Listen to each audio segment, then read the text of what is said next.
Pour Zoé et Solal, cette nouvelle année 2025 est placée sous le signe de l'amour. Alors qu'ils sont en train de s'embrasser dans le parc de l'Institut Auguste Armand, Maya les surprend, et les taquine sur le fait qu'ils sont inséparables.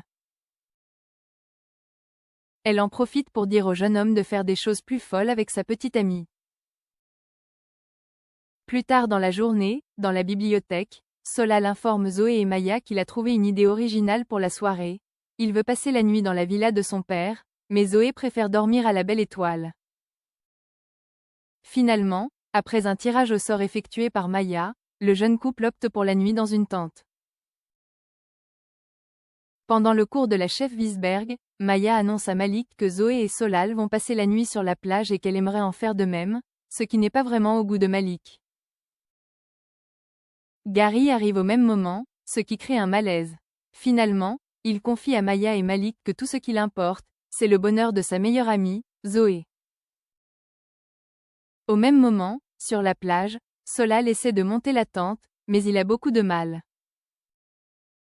Zoé s'amuse de la situation et finit par comprendre que son petit ami n'a jamais monté une tente, ni même dormi dedans. D'ailleurs, ce dernier n'est pas rassuré de passer la nuit dehors. Zoé lui dit : « Tu es très mignon quand tu as peur, je serai là pour te protéger. » À l'Institut Auguste Armand, les élèves sont en deuil. De plus, ils culpabilisent de ne pas être allés à l'enterrement de Martha, la sœur de Joachim. Cette situation donne une idée à Hortense. Pourquoi ne pas organiser une cérémonie dans le parc de l'établissement ? Quelques heures plus tard, Anaïs, Tom, Mehdi, Hortense et Lionel se remémorent leurs souvenirs avec Martha, puis les écrivent sur un papier. Alors que tout le monde écrit des petits mots remplis de tendresse, Hortense ne garde en tête que le fait que Martha a harcelé Célia pendant plusieurs semaines. L'heure de la cérémonie en hommage à Martha a sonné. Clotilde débarque et informe Tessier et Constance que Joachim ne souhaite pas venir. Juste après, Hortense laisse s'envoler les ballons sur lesquels sont accrochés des messages en l'honneur de la défunte. Au même moment, celui d'Anaïs explose en vol et son mot tombe au sol. Plus tard dans l'après-midi, en cours de la chef Guinaud, Suleiman explique à Léonard que Martha et Anaïs étaient ennemies. Gaspard en profite pour dire à ses camarades que le fantôme de Martha hante l'institut.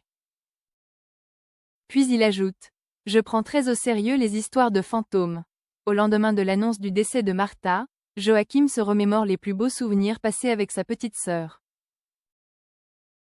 Il est rongé par la culpabilité de ne pas avoir été à ses côtés le jour où elle a fait une rupture d'anévrisme. Il dit à Clotilde : « C'est pour passer du temps avec toi que je n'étais pas avec ma sœur.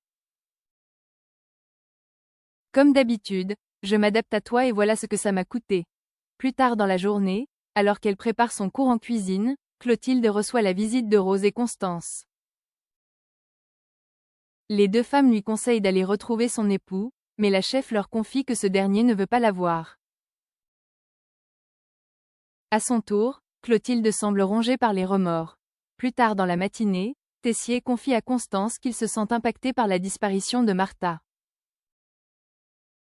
Il demande à sa femme s'il y a des signes avant-coureurs d'une rupture d'anévrisme, car il est inquiet pour ses enfants, Théo et Charlène.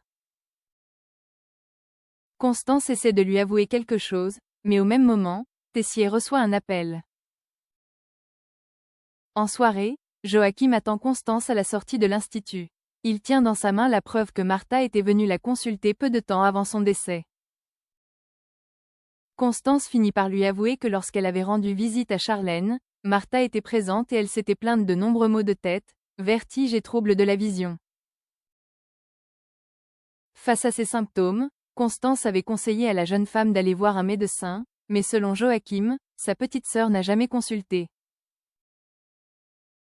Il se met à hurler sur Constance et lui dit : « Si tu avais fait correctement ton boulot et que tu t'étais soucié de ma sœur, peut-être qu'on aurait pu lui sauver la vie. C'est de ta faute si elle est morte. »